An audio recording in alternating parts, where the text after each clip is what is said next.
In July 1942, the combined chiefs of staff met in Washington. These great military and naval leaders are charged with planning and coordinating one of the greatest military operations in history, assaulting and establishing beachheads on the shores of North Africa. The secret code name for the operation is Torch, and it will require 35 million American shells, 1,500,000 guns, 5,000 bombers, fighters, over 1,000 tanks, 80 million pounds of food. These are necessary for the initial assault. 100 times this amount will be needed for the continuing drive to victory. Shipyards must provide the ships to transport these supplies to the assault beaches. With each soldier, for instance, must go 6 tons of supplies, more than 5 times the amount needed in World War I. They are funneled from city and town, factory and farm to the Atlantic seaboard. Logistics, this is called.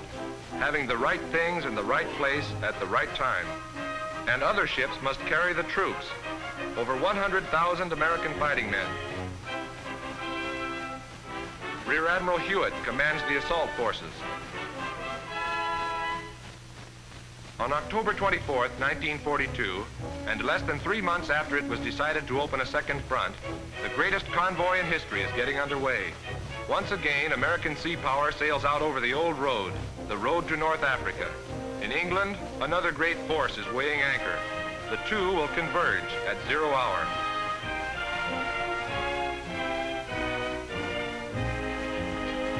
Navy blimps patrol the sea lanes off the Atlantic coast. Ranging far over the convoy, these craft are on the alert for lurking Axis submarines. Short weeks ago, the men on the ships below were peaceful civilians. None has ever fought a naval action. But there is a will among them. A will first to live, but to die if this be needed. They expect no quarter, none will be given. Within hours, they will pass from careless boyhood to experienced and deadly fighting men. And something new has been added to combat the deadly submarine. CVEs, baby flat tops they are called. Flight after flight is launched to search the wide areas around the assault forces.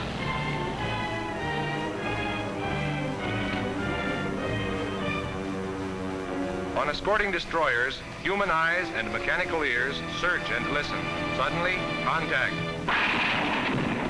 And the destroyer, mortal enemy of submarines, heads in for the kill.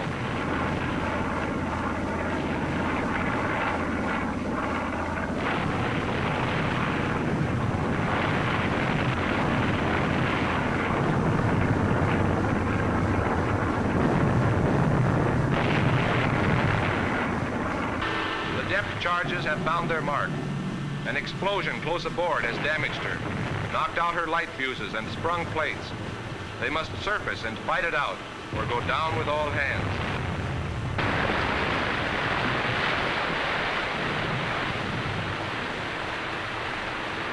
There she is, but no chances can be taken. Marking 20s and 40s open up. This will prevent the crew from manning her guns. They're not going to like this in Berlin. When they hear about it, we won't tell them. Let them sweat it out. Navy fighters from baby flat tops straight for decks to keep gun crews pinned down as torpedo bombers depth charge her.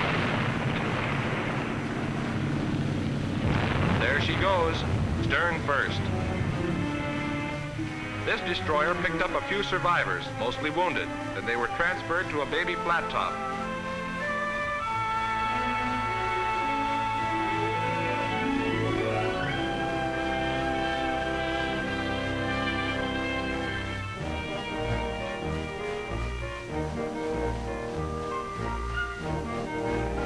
He wasn't caught with his pants down, just didn't have time to get them on. Sunday, November 7th, and it's D-1. Worried? No, just thinking of home. The blondes, brunettes, and redheads too, and all the good cans we sailors go through. Bless them all, bless them all, bless them all.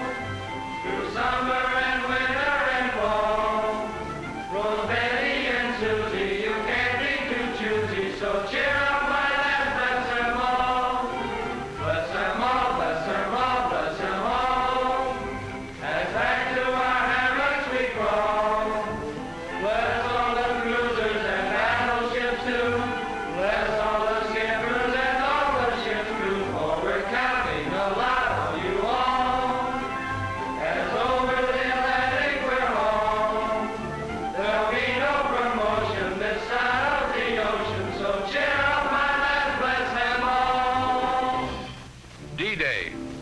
forces come for friendly shores, but our guns are trained for battle.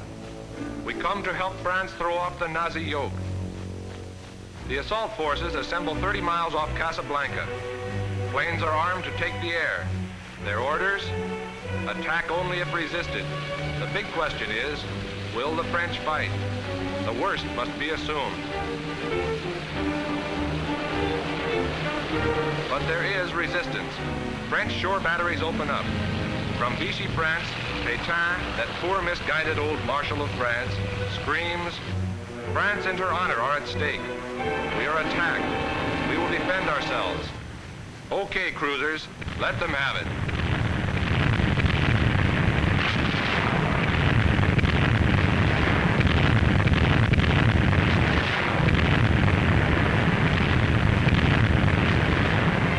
Not since the days of the Barbary pirates has North Africa felt the weight of American steel.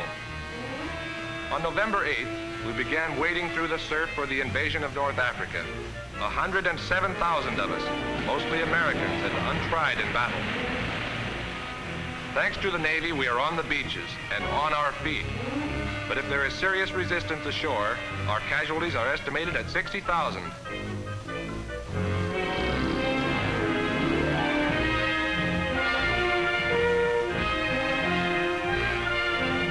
And in the skies over Oran, paratroopers hit the Silk to seize an airfield.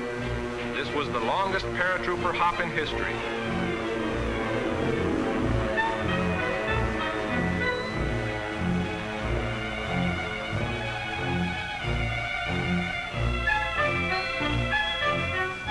D+4 now, and hostilities with the French have ceased. Instead of an estimated 60,000 casualties, we suffered only 1,500. It was a great military gamble, but it won. Now to get after Rommel and his Africa Corps. And these are our friends, the Tommies. They will help us.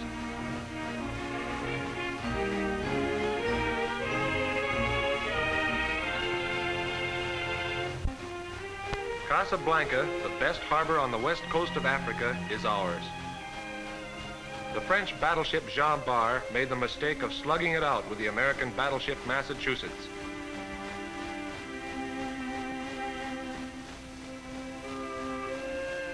A bridge of ships is stretched across the Atlantic to supply the ground forces.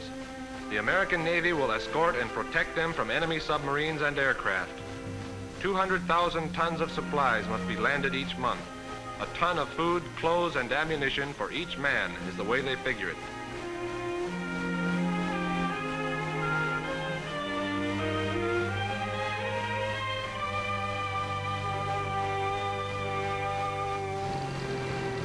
November 14, 1942.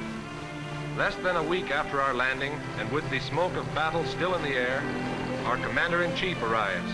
Never before has a President of the United States been on a foreign field of battle.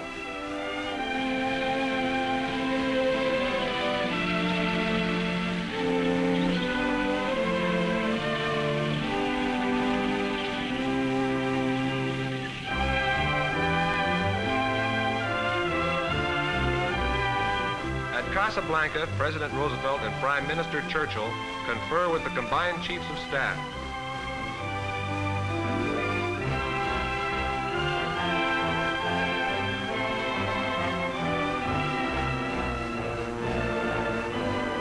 And with Generals Giraud and de Gaulle. The French will now turn and fight the Germans.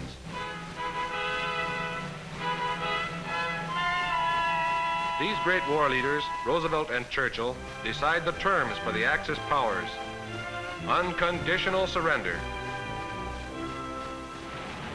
By May 1943, the German and Italian forces in North Africa had been captured or destroyed, but their air forces continue vicious attacks on our shipping and supply dumps. They try to close the Mediterranean to Allied shipping. Algiers harbor, packed with shipping, gets a taste of the Luftwaffe sting.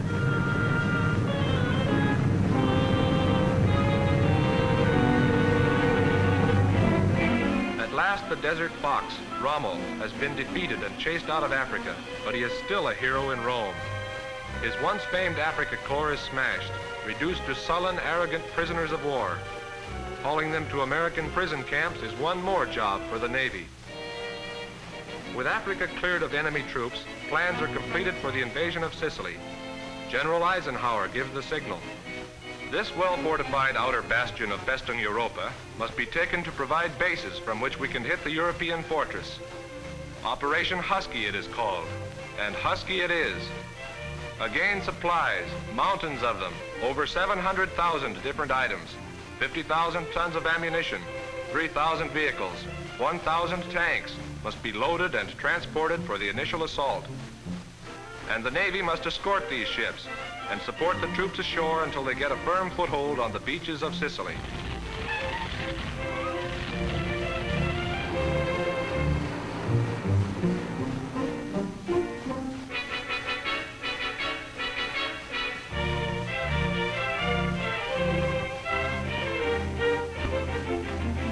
On July 6, 1943, in all ports of North Africa, it is up anchor for over 2,000 ships as a great amphibious monster heads out across the Mediterranean. The Mediterranean, our sea, Mussolini likes to call it, but we are contesting the title. The conquest of Sicily will decide the issue. Vice Admiral Hewitt and General Patton. Hewitt commands the assault forces until Patton's 7th Army is firmly established ashore. Also, the American naval men and ships in the Mediterranean sail as a fleet today, the newly created 8th Fleet, and as such, go into battle for the first time.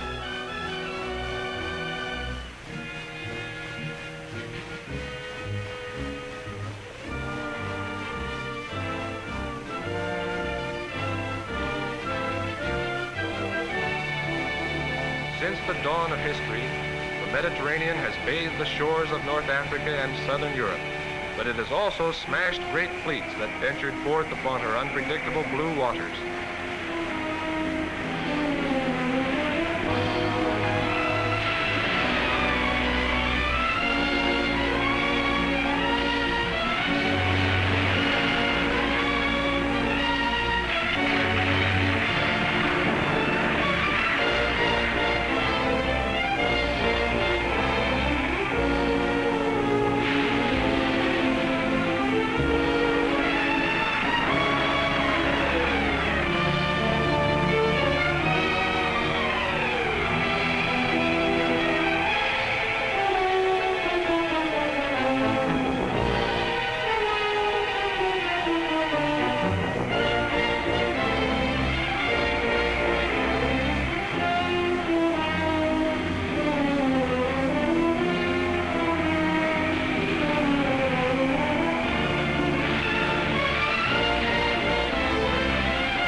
Now listen, you coxswains.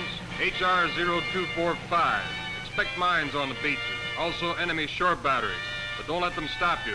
Get those troops ashore and get back here for another load.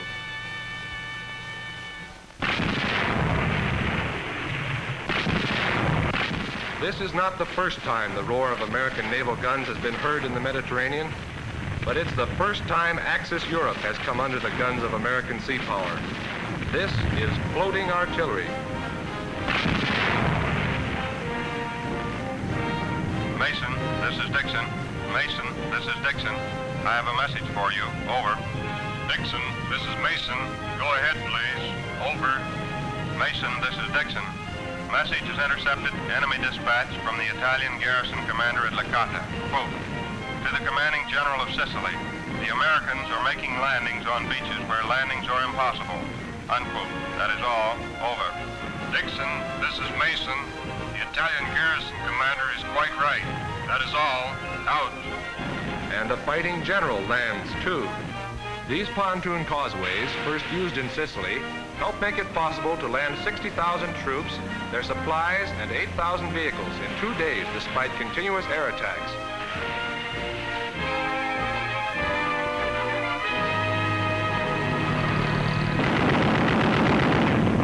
The German Luftwaffe throws almost its entire strength at the 8th Fleet and our foothold on Sicily. It is an all-out attempt to drive us from the beaches, and they're hurting us too. Here's an LST in trouble.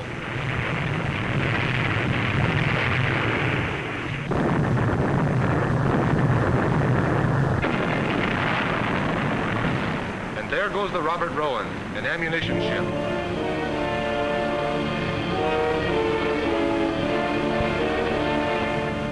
Other ships and 179 landing craft were either lost or damaged before we captured the island.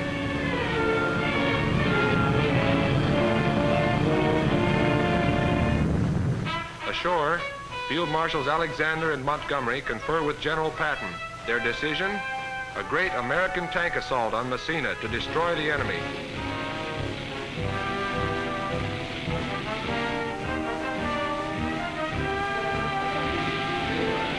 General Patton stands beside the road and waves his armor on.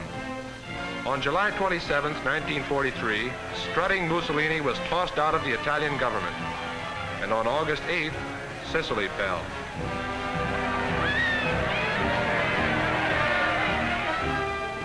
With the capture of Sicily and the downfall of Mussolini, it became clear that fascist Italy was about to collapse.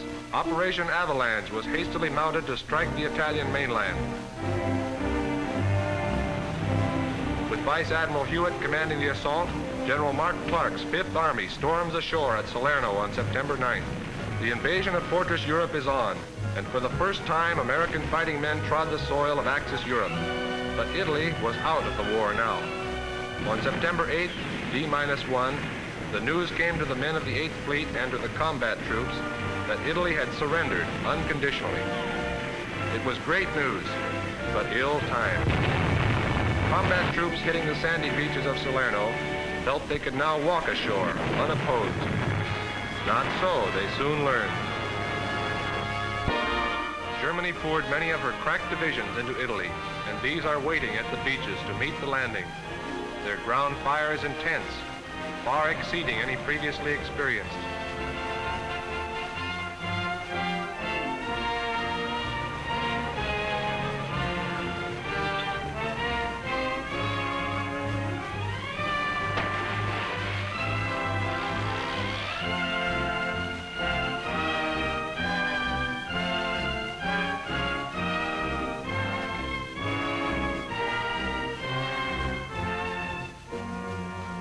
And the German Luftwaffe is waiting on nearby landing fields for the 8th Fleet. Bombers and fighters were hastily transferred from the heart of Germany for another all-out attempt to smash our first foothold on Europe and the naval ships supporting it. The Germans well know that once troops are ashore, only the Navy can ensure an uninterrupted flow of supplies and supporting troops.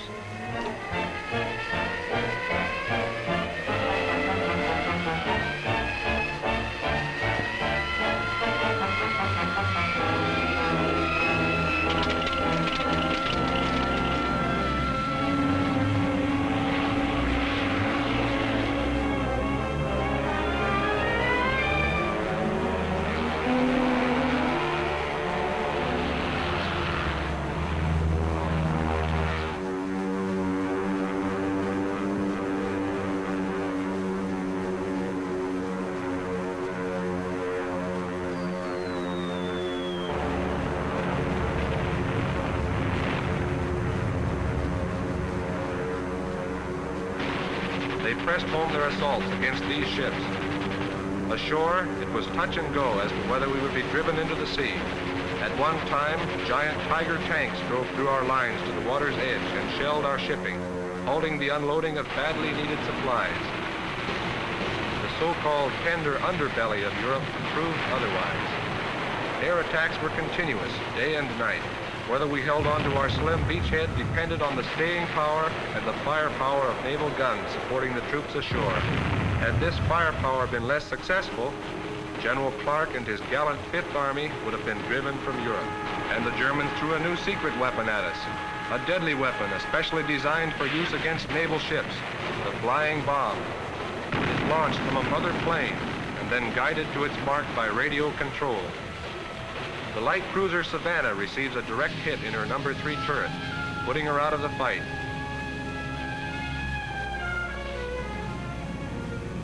And these men, too.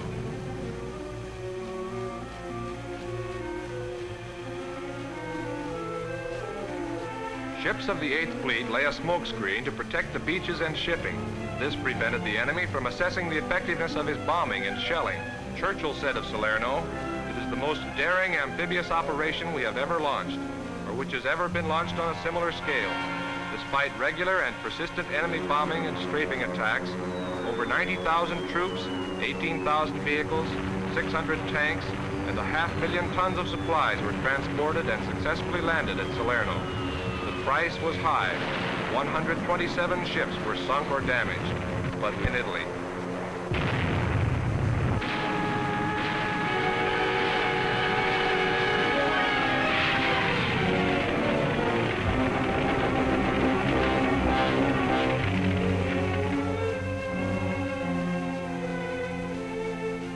We are the wounded.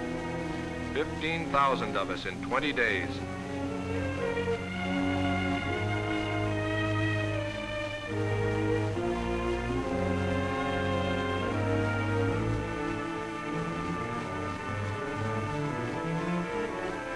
We are the German prisoners. For us, the war is over.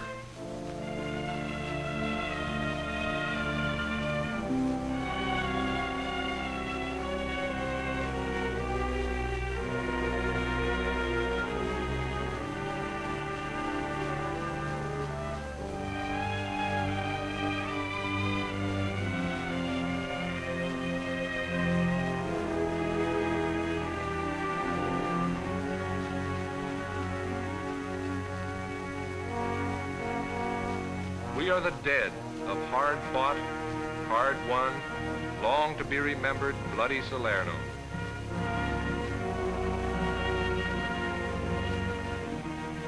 And here we lie, forever.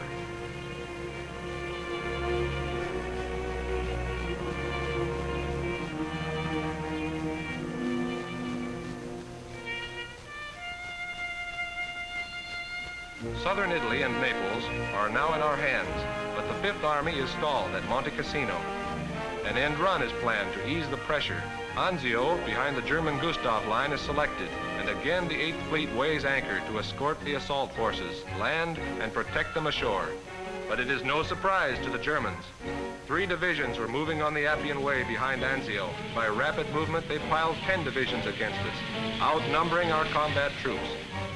It might be called an end run that was blocked.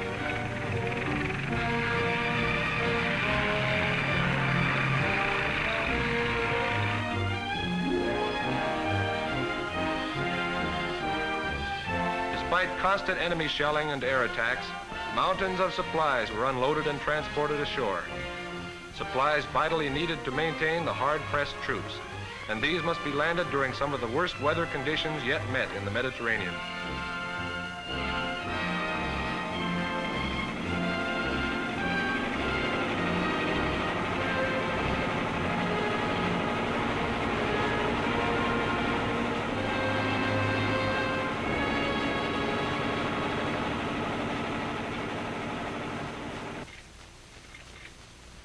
And always waiting at the end of this line of supply is...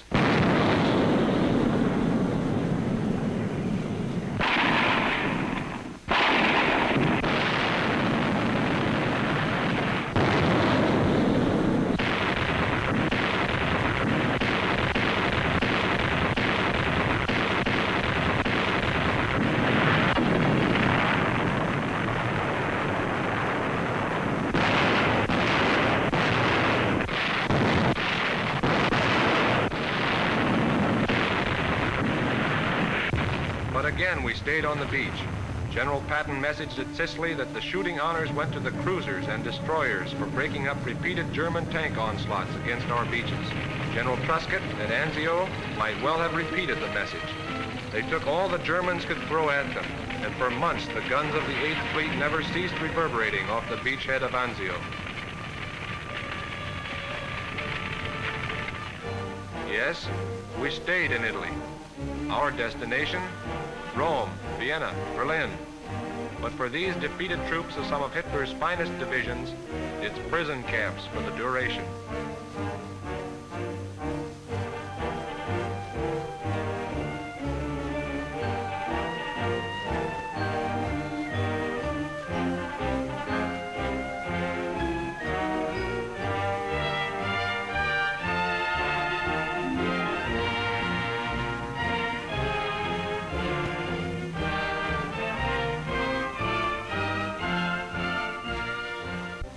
On an airdrome north of Rome, the indefatigable Luftwaffe is preparing to launch a great air raid. They will jam our radar and dart in over Bari on the Adriatic, their target for tonight.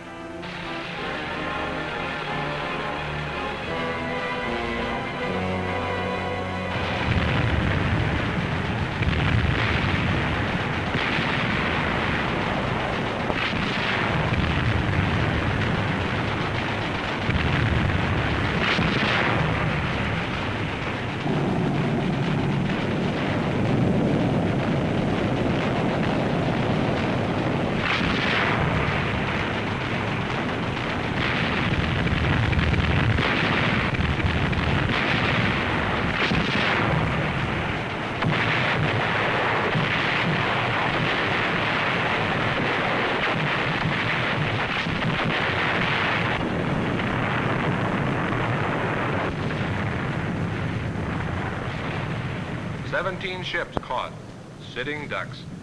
And when the fury of their bomb bays has spent itself, the harbor is in flames.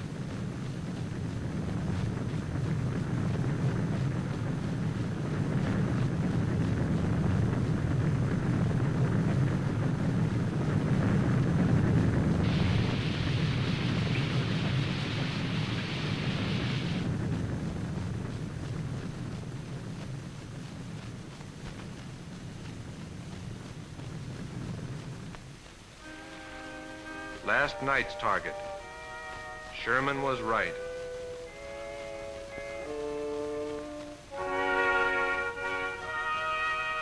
The British Naval Commander-in-Chief, Admiral Cunningham, visits American Commodore Sullivan. Together, they view the wrecked harbor of Naples. Our bombing and German demolition crews did this.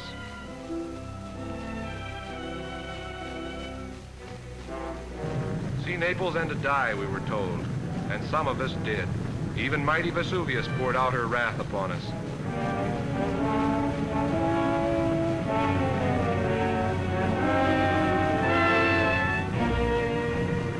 While still supporting the Fifth Army's drive in Italy, the Eighth Fleet assembles for its fifth and last great amphibious landing. But there's no change in address, Mom. Still care of Postmaster, New York.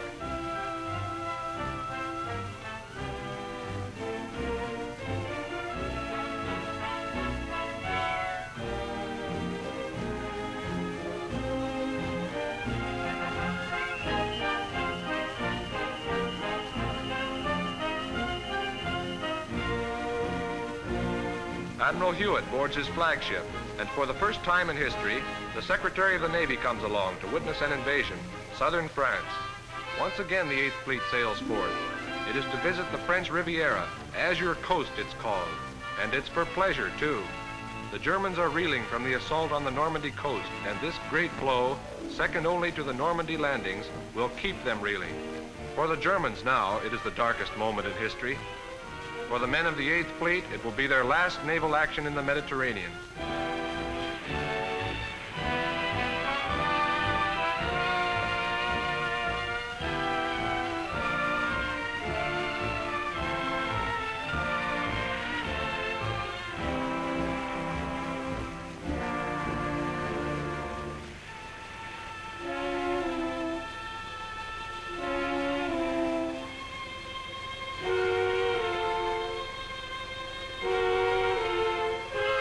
August 15th is D-Day, and the guns of the assault forces swing into position.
I'm a Navy lieutenant. Navy Secretary Forrestal and Admiral Hewitt look on.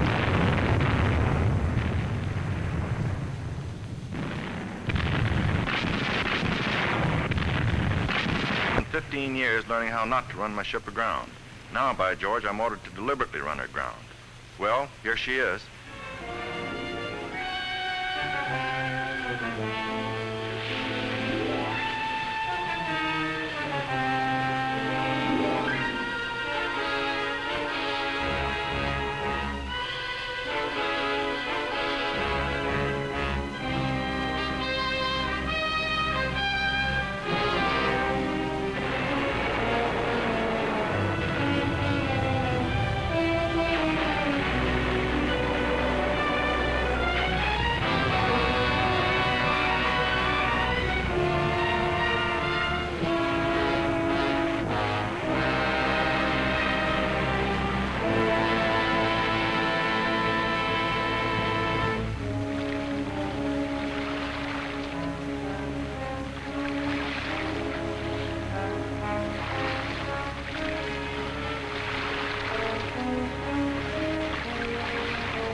Within 1 month after D-Day, the 7th Army, more than 260,000 men, 56,000 vehicles, and over 360,000 tons of supplies had been landed right on Hitler's back porch. British Admiral Cunningham, commanding naval forces in the Mediterranean, calls to do honor to the spearhead of his forces. And another distinguished Englishman pays his respects. King George VI of England.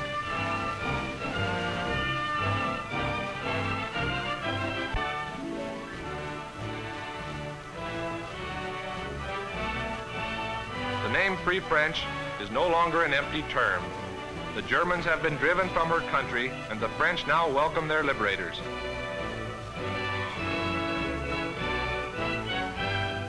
And their leader, de Gaulle.